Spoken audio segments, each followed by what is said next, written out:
Everything else is these are all the same rules again.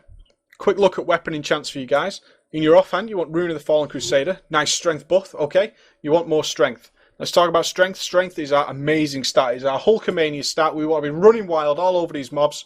We want to be choo, train, woo! We want to be getting as much strength as possible, so we are bashing the crap out of everything. Strength we can't reforge for, so we want to get strength from everywhere we can. So I've been saying that. Why have we put Rune of the Fallen Crusader on our offhand? Because what we know about enchants on our offhand is they proc less than the one on our main hand. Well, Rune of the Fallen Crusader, when it procs, lasts a very long time. And it has a very high chance of being up nearly all the time. Due to the fact that it's up for so long, our offhand is hitting a lot because we've got a lot of haste. It's bound to proc again. More than likely, it's very rarely that buff will drop anyway on your offhand. So what goes in our main hand? Rune of Razor Ice. Boosting our frost damage done. A lot of our spells have components of frost damage, okay? So we want that to stack up really quickly. We want it to proc a lot.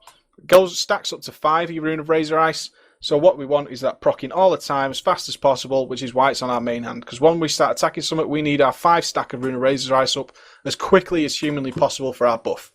No problem. If you are using two-hander, you're going to use the Rune of the Fallen Crusader, because no matter what I say about Rune of Razor Ice, strength is king. We want as much strength as possible. We are fortunate enough as dual-wield DKs to get the best of both worlds. We can have the frost damage buff and the strength buff at the same time. If you're two-hander, you want just the strength buff. Strength is just so much more important that we need to get the strength priority, okay? Similar for your enchants. Strength from anywhere. Now, these are the expensive enchants, but there's definitely cheaper alternatives which cost very, very little. 35 strength on gloves or whatever. Anywhere we can get strength, no problem at all. We'll get the strength enchants, okay? On braces, gloves, shoulders, we want the strength. Head, we want the strength. Now we look at a crappy enchant on the back, 65 crit. You just said, Preach, that crit is our worst stat, yet you've got an enchanted crit on your cape, you retard. Well, there is no better. Simple as that. There is no better enchant out there. But there's a minor strength enchant for boots somewhere. I've seen it. You've got 50 haste. Although, it all comes down to how much it weighs. Now, in general, on your boots, for most DPS classes, and I'm going to recommend this across the board, is you want movement speed. Now, a couple of classes, and luckily our DK is one of them, can get away with it because we DPS in Unholy Presence. That's right. We don't use Frost Presence as a Frost DK, we use Unholy Presence. And why is that? We get a lot of resources as a Frost DK very quickly. By resources, I'm talking about our two things. We don't have rage, we don't have mana, we don't have energy, we don't have this simple, easy one resource to manage. We have two. We have our runes, and we have our runic power, okay, which is this bar in here. Let me just proc some runic power so you can see it. Fire a quicker blit off on that guy. There's your runic power bar filling up, okay? It'll look slightly different on your character, but in general it's that bar there. And we have our runes. We have death runes, we have unholy runes, we should have frost runes. Now death runes are generally blood runes, but not for a frost DK. Our blood runes turn into death runes, which can be any rune. They are any rune. That death rune is an unholy rune, it's a blood rune, it's a frost rune, it's anything you want it to be. So we've got these two resources to manage, okay? Now, by spamming those, we fill out very quickly on our resources, and what did we say earlier? We don't want to waste resources, because a waste of resources is a waste of damage. And we're a damage dealing class, so we don't want to waste resources. So what we're looking at, Unholy Presence reduces our global cooldown to 1 second. Now that half a second reduction in global cooldown allows us to use more resources quicker. And also, it increases our rune regeneration, so we get more resources. Our movement speed is also increased by 15%. So it's just a brilliant presence, and any chance we get to be an Unholy Presence, I absolutely love. And currently both our DPS specs use Unholy Presence. Happy days. We've got our run speed, we get to spend more resources, and it also means we can put a nice fat 50 haste enchant on our boots, which is an extremely cheap enchant. It's one of the very early ones. Nice, and we've still got our run speed. And why is run speed important? As we always say, the quicker you get to the way you need to be as a melee DPS, the better you are, because you start DPSing earlier. And also, it saves your life. You need to move out of that fire and get back to the mob. Well, if you've got a run speed enchant, you get there quicker than people who don't. How many times have you seen people, if they just have had an extra second, would have made it out of the way of that charging ice howl or that fire pit that was about to explode? Every encounter in World of Warcraft and this current tier of raiding needs some movement. So if you can do it faster, you're winning. Okay, so get some run speed from somewhere. In terms of our Frost DK, we are not going to worry about it because we have got Unholy Presence. We are total ballers. We can run at fast, 15% fast all the time anyway. No crappy enchants for us. We are all about the 50 haste. Absolutely fantastic, okay? So again, basic rules. Quick word on gemming. Gemming, you want as much strength as possible. Like I said, you want a Hulkamania up. You want to be running wild. You want the strength, as much of it as you possibly can get, which means our bold rubies. Bold Infernal Rubies. Nice 40 strength. We've got a 54 strength Mater. All good. It only needs 3 red gems. Well, okay, 3 red gems is pretty bloody easy. So if you've even got 2 items with 3 gem sockets on it, and one of them's a head with a Mater gem, get your Mater gem. That's another 54 strength. It's a brilliant Mater gem. Strength, strength, strength. You can't reforge to strength, so wherever you can fit strength into your character, the better. So then you're thinking, well, should I be gemming for socket bonuses? No, not as a Frost DK. No, you don't want to be doing that. You want to get as much strength as you possibly can. It doesn't matter about the other things. You want strength. So let's look at our shoulders. They came with a blue socket. Now, these are the heroic ones, but these could be any shoulders. These could be shoulders you just bought from the vendor. Those 3, 4, 6 ones for some valor points or justice points. You've just bought them. They've got a blue gem on them, but it's got a strength bonus breach. So should we gem there? Should we put a strength hit gem in there?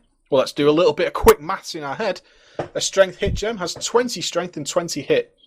A 40 strength gem has, 40 strength. So if we put the blue gem in there, we would have 30 strength and 10 hit. Very easy. 40 strength is better than 30 strength and 10 hit. Simple as. So we've whacked a 40 strength in there. More strength is better. So look at another example in our chest. Our chest had a blue socket again, but this time the bonus was 20 strength. So let's do some more quick maths. If I was to put 2 red gems in there, 2 40 strengthers, we would have 80 strength because we wouldn't get the socket bonus. By putting a 20 strength, 20 hit gem in there, we've still got 80 strength and we've got 20 hit. So we said no brainer. As we said before, hit still has a value for a dual wielding class past the normal special melee hit cap, okay? It still has a value because your white hits are still done. White hits, by the way, are just your normal attacks from weapons. When your weapon swings without you doing anything and hits it, you come out on here, you'll see here, just white damage. This is your white damage. Okay, so dual wield, past the hit cap, has some value. And when I say hit cap, it's just special hit cap. You want to make sure that your obliterates are hitting, your frost strikes are hitting, and generally your spells are hitting, okay? So we still have that value past there.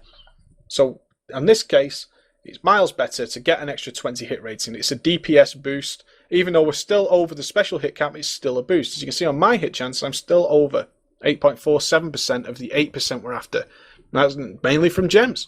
No problem at all. We've done the same in the legs.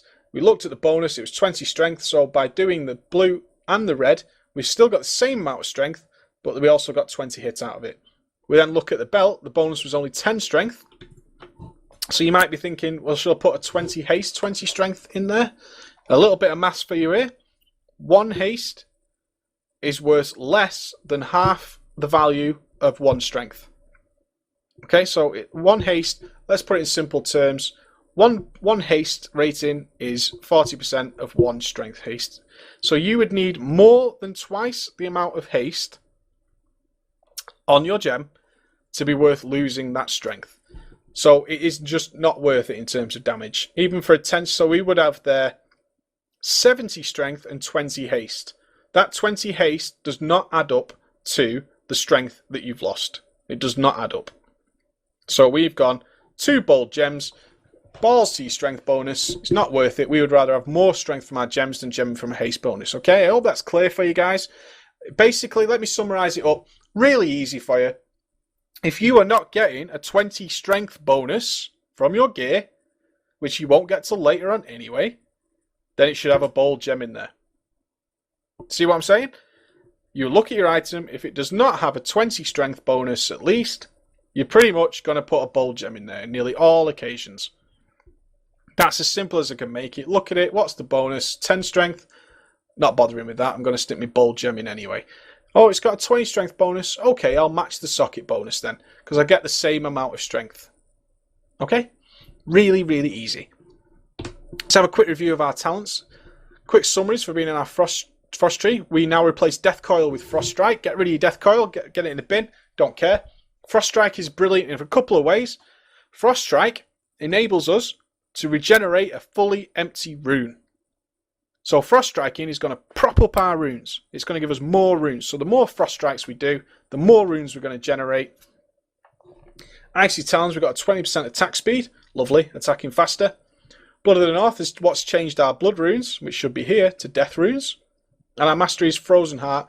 Every point mastery is going to buff our frost damage, okay? Very easy. Not as good as haste mastery, but still pretty decent. Pretty decent. View our talent trees and talk about them a little bit.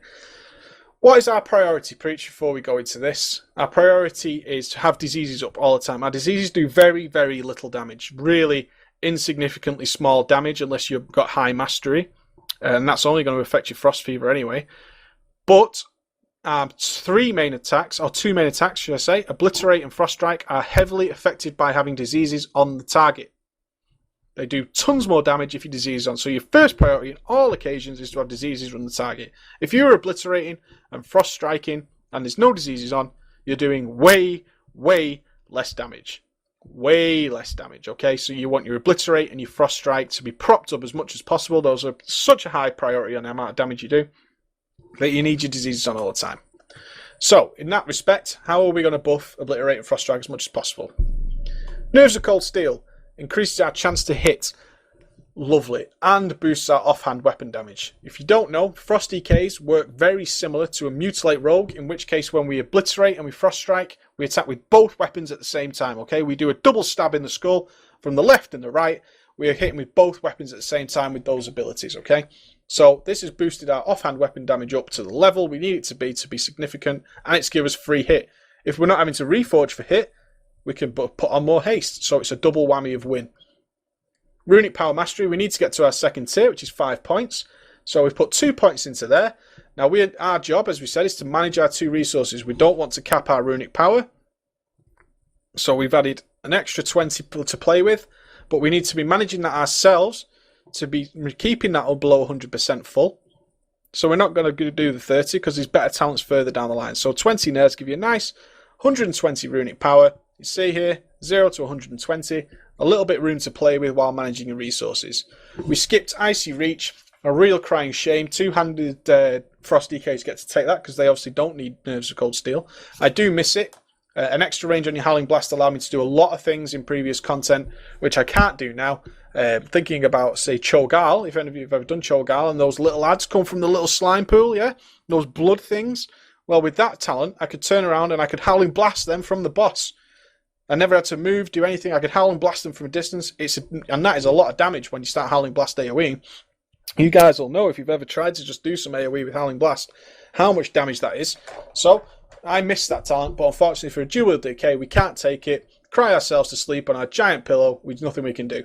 So we've skipped Icy Reach, QQ, moved down. Annihilation, increase your obliterate damage. What did we say? We want to buff our frost strikes and obliterates. Annihilation, 45% boost. Come to daddy. Now, the next couple of points are optional. If you're leveling,